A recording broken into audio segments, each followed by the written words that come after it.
Okay, members and friends, video is uploaded. I put it there on the minister's page. She can take it down. She probably will. She'll probably ban me from posting on her site again. But that's not going to change anything, is it? It's not going to change anything until she steps up to the plate, does an inquiry, starts making BC a better place to live instead of a freaking nightmare.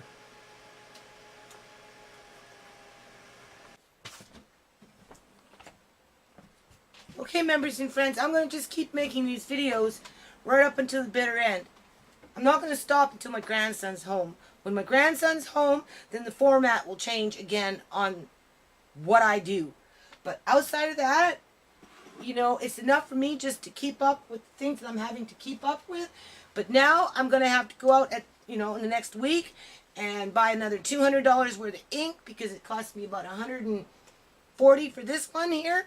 And then my other one, right, is another $35. By the time you throw in tax, that's $200 in ink, and that doesn't even include the paper. And I think this is like the fourth time, almost the fifth time since I've bought ink since this all started in January. So you're looking at $800 to $1,000 just for ink and paper because of what the Ministry of Children and Family Development has done to my family for the umpteenth time.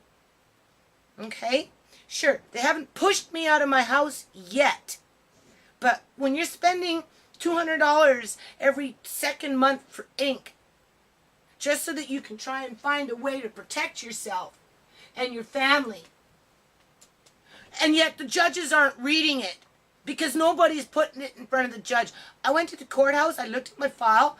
My file is like that thick with papers folded down like this. So when the judge said, "Well, social worker, did you get the order, the subpoena to come to court for custody?" Oh no, I didn't know about it, Your Honor."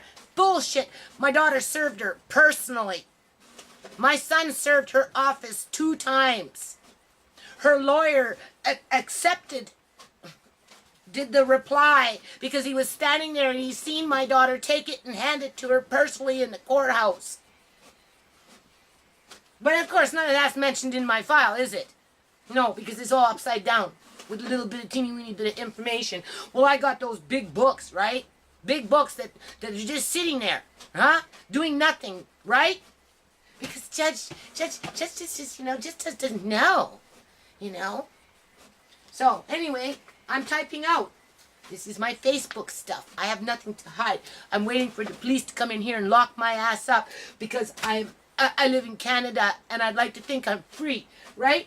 I'd like to think that my grandson is free, right? I'd like to think that my kids are free. I'd like to think that we're not discriminated against a government that all it wants to do is put, "Oh, well, what are you mining for today?" Because that's all we're interested. We just want to know what kind of minerals and that kind of stuff you're going to be coming in with so that we can be the best place on the planet in terms of BC is the best place to live, right? So here we go. Malcolm X, chocolate milk party, back to school. That was in September of 2012, before the shit hit the fan in fucking October when the social workers came and said, "Your file's closed." And then showed up in November and said, "Oh, but we changed our mind. Now we're going to put you into rehab." And then in December, kicked her out 5 days after they promised to put her in fucking rehab, even though her P tests were coming out clean for a year. And she didn't come home, that's why they kicked her out, right? And ever since then, I've been spending money. If I haven't been spending money on a car that's being run to the ground, because I'm running back and forth between court appointments. In the initial first 3-4 months, I was going back and forth driving the kids for appointments that were being canceled left, right, and center, just like they're starting to cancel them now, again, as my grandson wants to be with me. And I'm spending, hundreds and hundreds of dollars on ink, right, and paper, and pens, and binders, and books, so I can cram in and try and figure out what the hell I'm doing. Really? Look at this. 1 copy for my lawyer. 1 copy for me. 1 copy for the Crown prosecutor that thinks that they have the right to sit up there and treat me like a piece of shit. Okay? Well, your grandson's in supervised visits with you. What's the matter with you? I don't know. Maybe it's you. Maybe it's you and your unethical morality that, has to feed off poor people in order to walk in society and feel good about yourself, right? What else? Who else? One for the judge.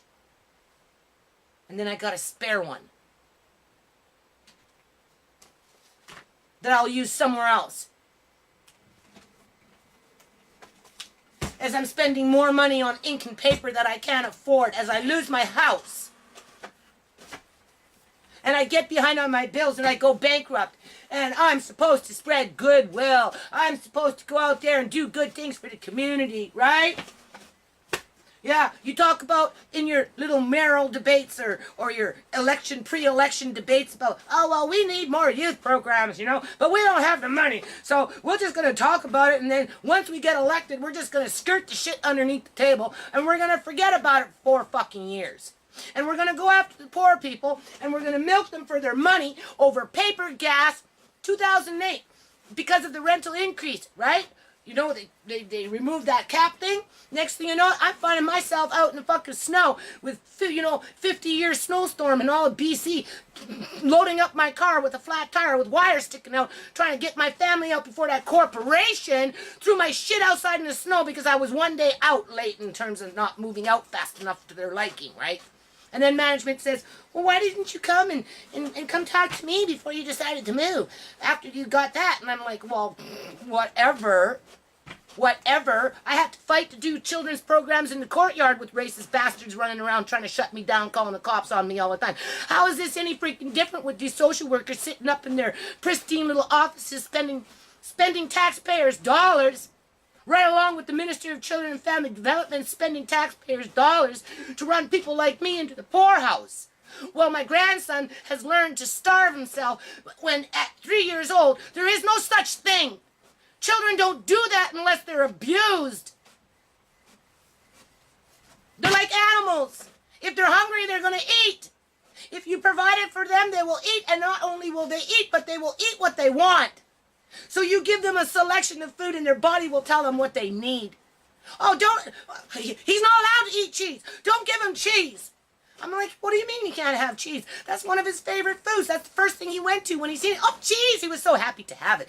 But that cow had to sit up there and say, he's not allowed to have it. Only one little piece, that's it. Otherwise, the doctor said he'll get constipated. No, bitch, you're the one that's fucking constipated here. As you spend tax dollars, right? To starve my grandchild, basically, with the protection of the Ministry of Children and Family Development and their workers and their apathetic fucking minister. Like I said, come after me. I don't give a shit, because you're putting me in the damn poorhouse anyway. But if you're gonna come after me, then at least have some decency and go after the real criminals in the fucking society that are the white collar. Because I'm not white collar. I'm white trash, remember? There's a difference. So instead of chasing the white trash all the time, why don't you go out there and fucking chase around those white-collar ones that like to milk the system and abuse little children while they do it? There's nothing in here that suggests that I'm abusive towards children. Where's your propaganda? Go spend some tax dollars on some photocopying and show me your shit.